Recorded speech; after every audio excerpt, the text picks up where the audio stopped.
that's okay. Hi there. Can you hear me? Yeah. Thanks, Yeah, Nelly. brilliant.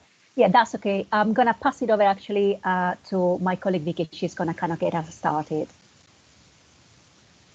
Hi everyone. Thanks so much for inviting us here today, and welcome to our Fulfilling Lives webinar about service user engagement. We've got a lot we want to cover in a short time today, so we're going to introduce you to our project, the project structure, and the concepts underpinning how we work, and then bring examples of service user engagement at Fulfilling Lives. If you do have any questions, we're happy to answer them at the end or for you to contact us. So our contact details were on the last slide. We're part of the service user involvement team, so we're going to cover exactly what that means on the next slide. And yeah, we're really happy for you to contact us. We're really happy for you to ask us questions if we have time. The slides seem to be moving themselves. Is that just me? Like it went. That's to the me next doing one. it. Okay. You can ask if you want to say next slide. I'll wait for your instruction. Okay, Yeah? great. Are you able to just go to the one before, slide 3? Yeah.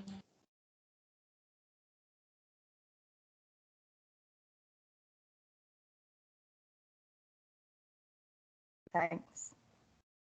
So Fulfilling Lives Southeast is a national lottery funded project running from 2014 to 2022, and it's one of 12 partnerships of local organisations working together to improve services for people with multiple and complex needs.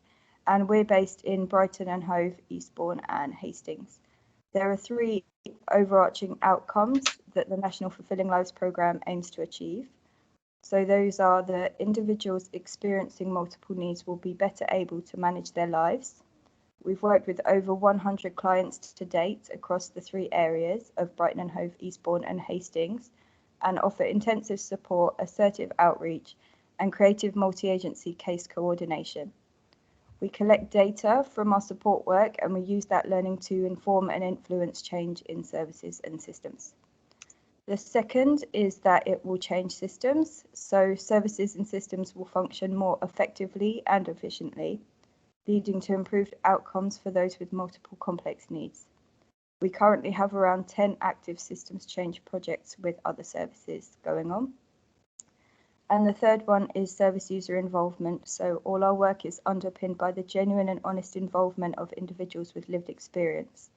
The work of our project is informed and directed by people with lived experience of multiple and complex needs, who work in staff teams, identify needs and solutions, and are involved at strategic levels, providing support and inspiration to their peers.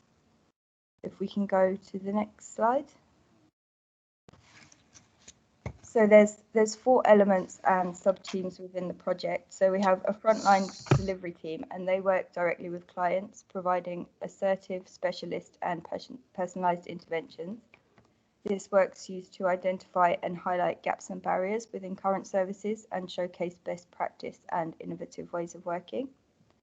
We have a learning and impact team. So they explore, promote and evidence best practice, including that modelled by the delivery teams, and they share this through co-produced resources, training, events and publications. We have a systems change team, so they lead and coordinate work on priority areas the project has identified for people experiencing multiple disadvantage, and they work directly with local partners, stakeholders, to achieve real change and improvements in local services and systems. And finally, we have the service user engagement team, so that's us. It comprises people with lived experience of complex needs, paid staff and volunteers who are or have recently been service users, as well as clients directly supported by our delivery teams. And they play a key role in many project activities and are a fundamental part of Fulfilling Lives, acting as champions for maximising co-production in all the project activities and ensuring genuine involvement of those with lived experience at all levels within the project. So you might have heard me mention multiple complex needs. So at Fulfilling Lives, we define multiple and complex needs as experiencing 2 of the following: substance misuse, mental ill health, homelessness, and repeat offending. Experience of domestic abuse is also sometimes included as one of the issues faced by people with multiple complex needs. Experience of other forms of abuse and physical ill health are sadly also common within this group of people. If we can go on to the next slide. So we're about to move on to some of the concepts underpinning the way we work, but before we do, I wanted to touch on this statistic from the Hard Edges Report 2015, which is that 85% of people with multiple complex needs have experienced trauma in their childhood.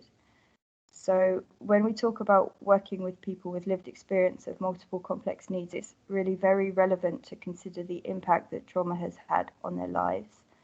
And that brings us on to the first concept.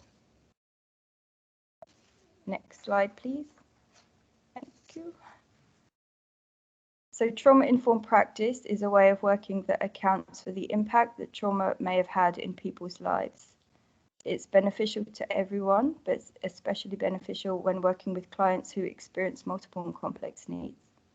A key goal of trauma-informed practice is to raise awareness among staff and services about the wide impact of trauma, to prevent re-traumatization of clients in service settings that are meant to be providing support, and to develop policies and practices that assist in healing from trauma. Next slide, please. So these are the trauma-informed principles that we work to at Fulfilling Lives, and they underpin everything we do. They were derived from sets of trauma-informed practice principles that are already in use and modified to reflect the experience and understanding of the staff and volunteers within Fulfilling Lives.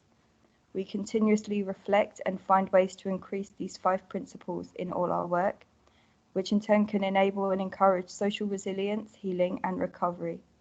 It's not about us creating a therapeutic environment at work, but one where everyone can thrive. Next slide, please. So another key approach to the way Fulfilling Lives works is co-production. Co-production is a way of working that offers an alternative to the traditional hierarchical top-down flow of power in a service. It involves sharing control with those who are using a service and ensures they have equal influence over the design, delivery, and commissioning of any service which affects them. This definition is the gold standard and what we're aiming for, but we tend not to talk about doing co-production perfectly. The way we approach the process is doing it as best we can, regularly reflecting, learning, and experimenting with ways to do it better. Next slide, please.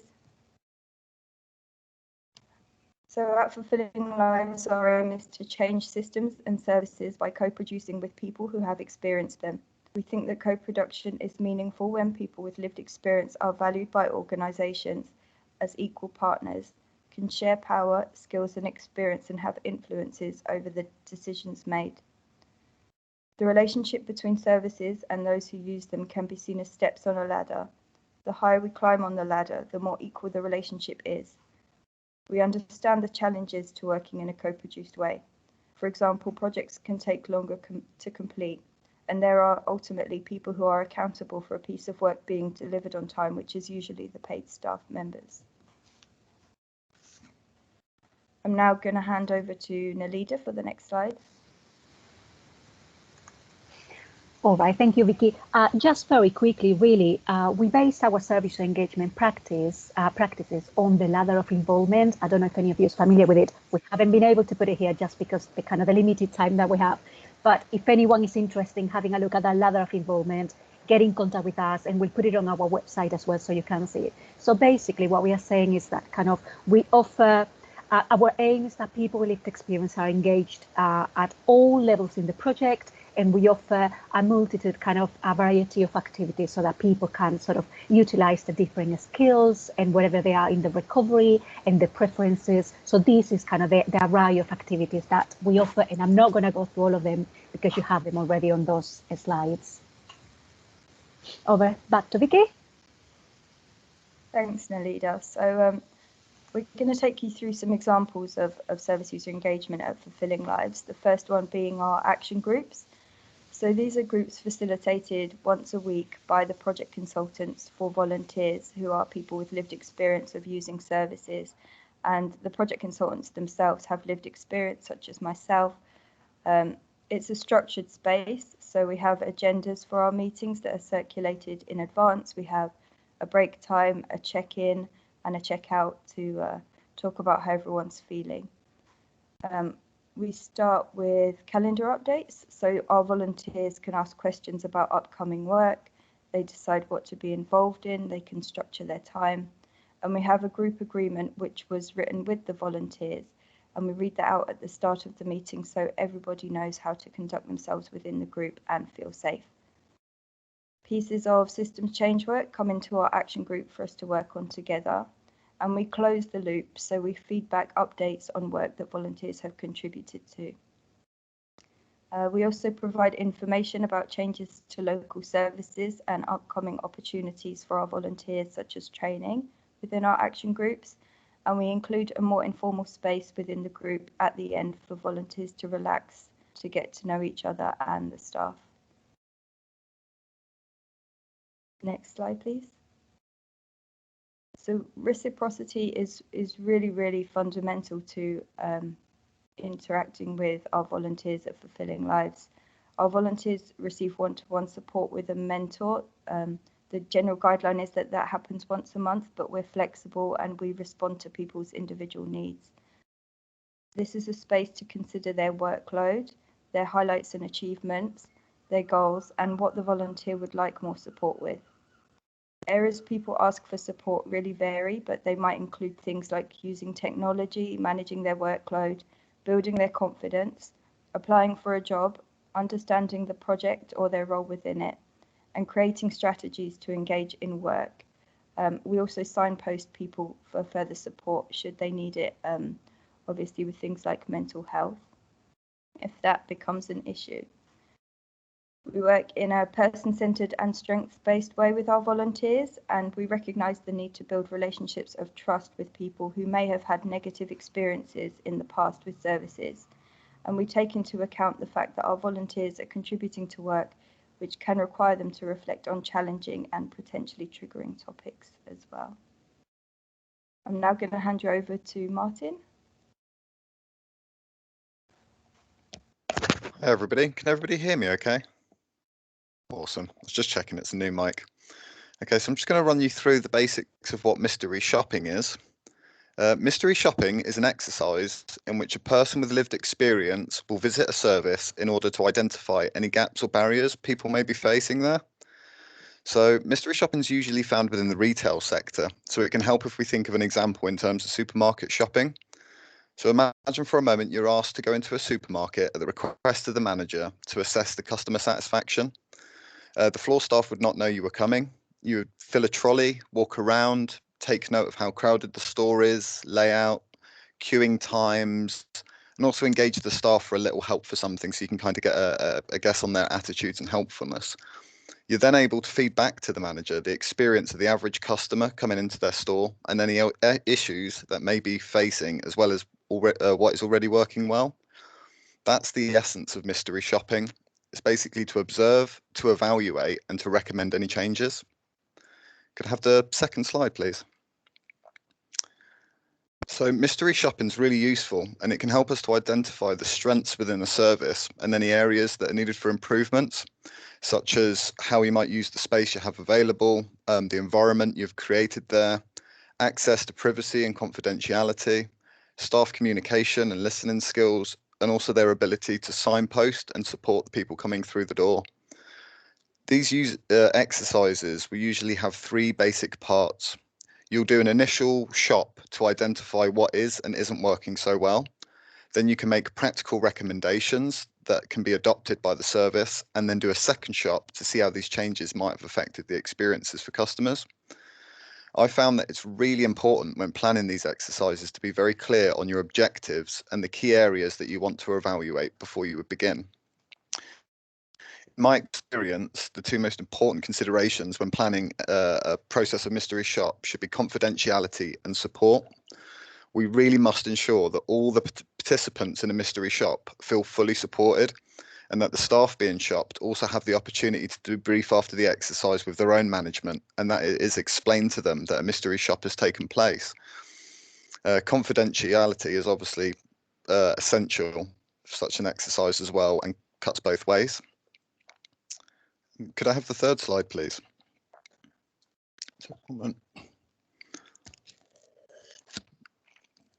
So here at Fulfilling Lives, we've actually used a mystery shopping model to support both the Department of Work and Pensions and also local housing teams in Hastings and Brighton to evaluate their interactions with their customers, and we've had some really great successes.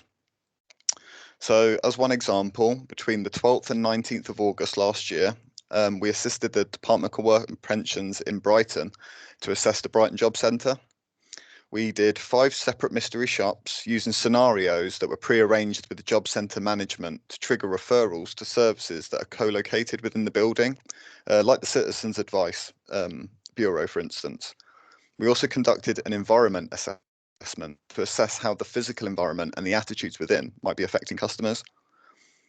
These exercises, as well as identifying what was working well and any barriers that were in play, led on to a lasting collaboration where we've delivered feedback workshops and shared our own learning and resources around trauma-informed approaches, as well as promoting engagement with lived experience voices, delivering stigma training and also promoting an awareness of working in a trauma-informed way.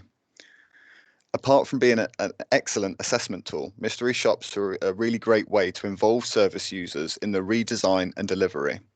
This co-production ensures that services we offer are best suited to the people that need them the most, and it also helps to cultivate a sense of community and ownership for the people that use the services.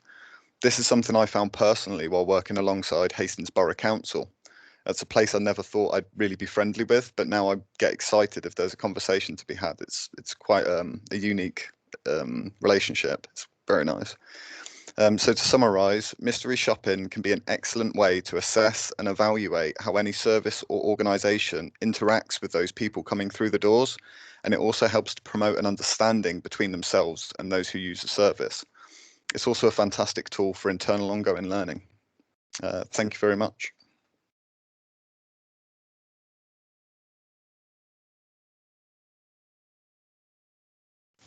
All right, it's my turn then. My colleagues have already talked about 2 kind of important parts of 2 practical kind of activities that we do. And I wanted to do the third one that I want to talk to you about is our employment program. Our employment program is a key element of Fulfilling Lives that has run through the whole project from 2014. The first thing that I would say, why do we employ people with lived experience of complex needs?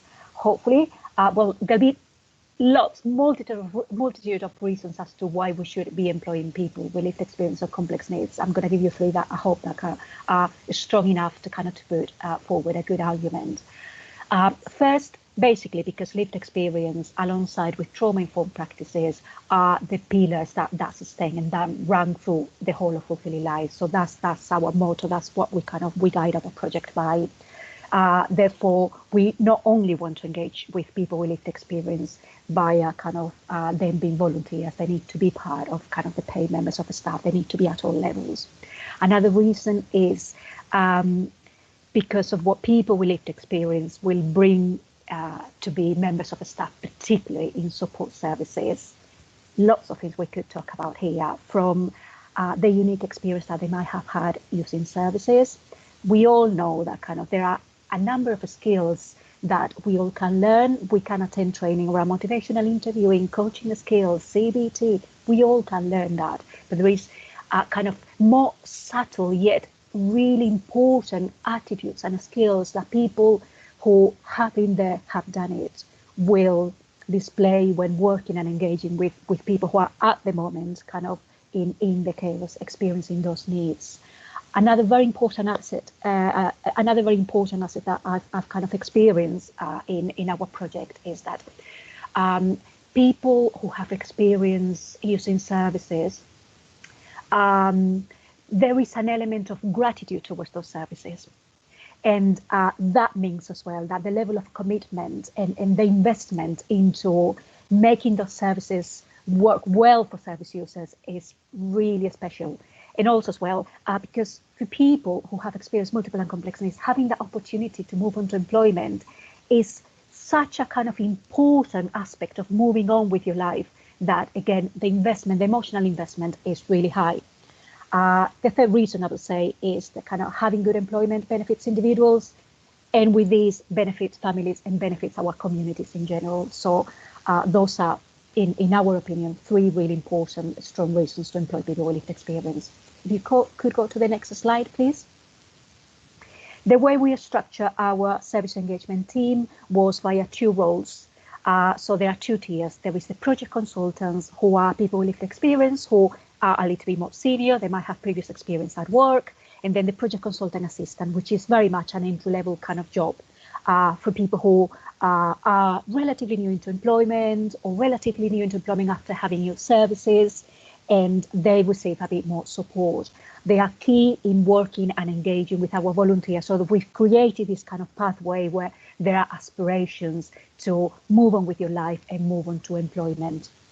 If we can go to the next slide, please. So up to now, since 2014, we've employed in total 41 people in this project, in our employment program. Of those 41 people, if you see the stats, about 60 have moved on to employment. So that is kind of quite a sort of high level of success. If we can go to the next slide, please.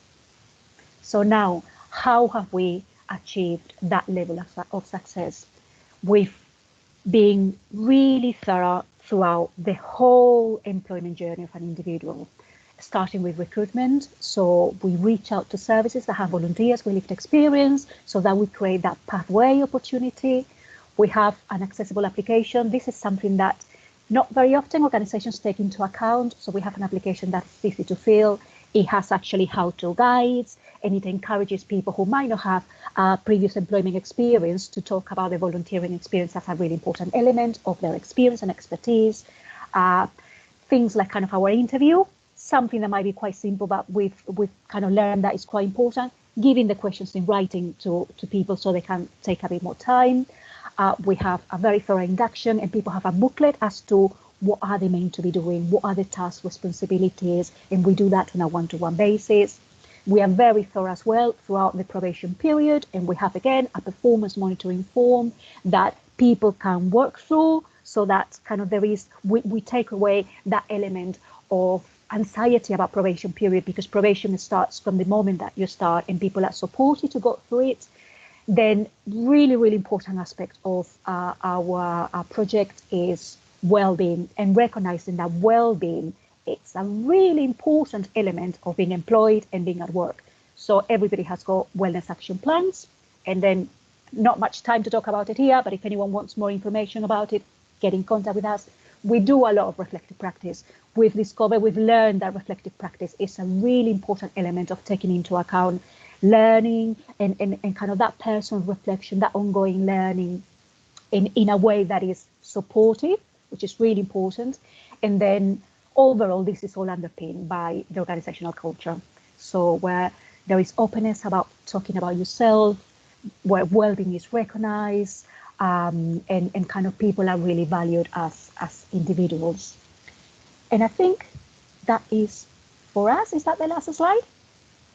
Yes, so please, if you have any questions for us, I hope this kind of like very quick run through has made sense. But yeah, if you have any questions, we are here to answer your questions. That was fantastic. Thank you ever so much. So much there to unpick. I could talk to you for hours, but there's a couple of comments in the side just generally saying really like the slide on co-production and love the idea of the mystery shopping and stuff as a tool and technique, and I would certainly echo both of those comments. The mystery shopping stuff, I've just before I open it up, but just a couple of kind of questions really from me around that. Love that. And how do you support people, because that's quite a hard thing to do as a person, even even when kind of we might be asked to go in and do that kind of mystery shopping stuff. It's quite a hard thing to do because you feel quite awkward about about doing it. So how do you support people to feel kind of comfortable about going in there and doing that kind of critical stuff, because it's quite a skill, isn't it? And I just wondered what kind of support you put in place and how you enable people to get to that point to be able to go out and do that stuff. Martin, Vicky, you have been more involved in that, if you want to answer that. Yeah, it's like I think it's a really good question, because obviously we're asking people to visit a service that potentially they've been to before, and potentially they've had a bad experience, and potentially they were in a difficult time of their life last time they were in that service. So it really requires a lot of groundwork beforehand of preparing with the person on a one-to-one. So them understanding that it's not about them going backwards in their life and acting as if it was them 2 years ago or wherever they were at. We work with people to create a character sometimes, so they're not going in as themselves. They're going in as someone who's experienced X, Y, Z, but it's not them. We have a sheet afterwards, so it's like they have a one-to-one debrief with us afterwards, and we grade the service on certain questions on the sheet so to make sure it's as objective as possible. And yeah, I think it's just about knowing where the person's at, getting to know the volunteer individually, and knowing where they're at with what they've been through, and really asking them, do you understand what's involved? Why do you want to do this? And if their motivation to take part is there, then we'll support them to do that. I always say that if someone wants to do something, then that's fine. We can support with everything else. But it's definitely not about re-exposing people to trauma by going into to assess the service. Yeah, and that's really crucial, isn't it? That's fantastic. Thank you. I don't know if you had anything you wanted to add, Martin. No, I think you pretty much covered it. I'd probably just add that with mystery shops, 80% of it's planning. You spend so much time just making sure that you've got that people are ready in their journey to do that, and to ensure that the scenario they're going in with is very removed from or enough removed from their own lived experience that it won't be traumatized. It's very important that we do that, and we fully support volunteers when they're doing it. When I did it myself as a volunteer, there was a member of staff waiting just around the corner.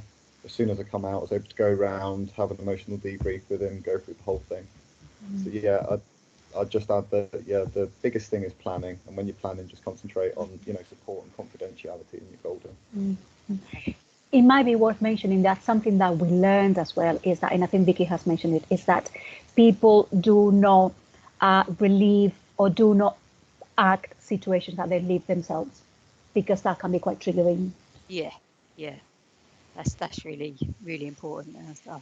That was my kind of, not concern, but I was wondering how people would cope with that kind of thing.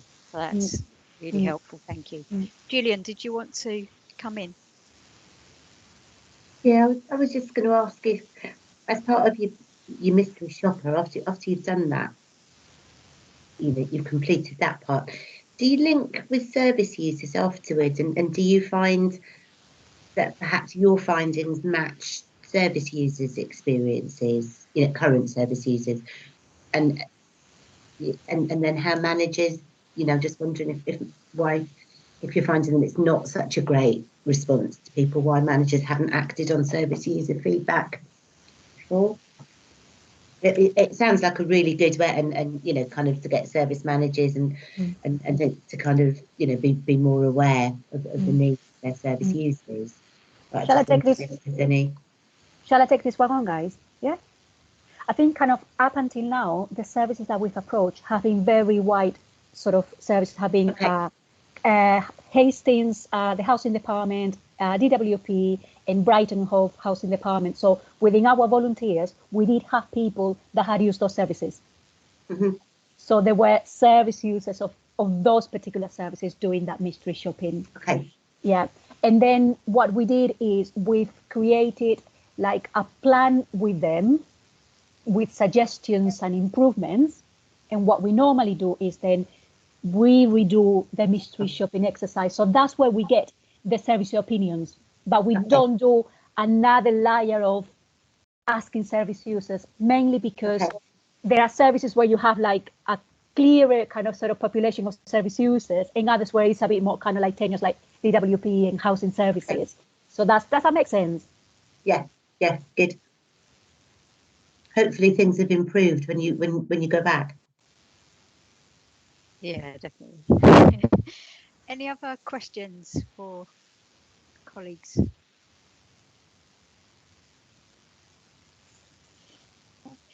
Are you happy for us to send things your way, guys, if we get anything else outside the meeting? Is that all right? Absolutely. Any materials, any tools. We have published all the mystery shopping guides for other services to use them themselves. So very happy to share that. Yeah. That'd be brilliant. Thanks ever so much for your time. Thank you. That's You been know, really we're happy brilliant. if people. Oh, sorry. Go on, Vicky. Like if people are interested in our groups, like welcome to come along and attend one of our action groups as a guest. If people want to see how we run them, meet our volunteers, like yeah, we're really open to welcoming people into like fulfilling lives and seeing how we do things. So yeah, just to keep that door open if people want to contact us. Wonderful. Thanks ever so much. That's really great. Sounds really good.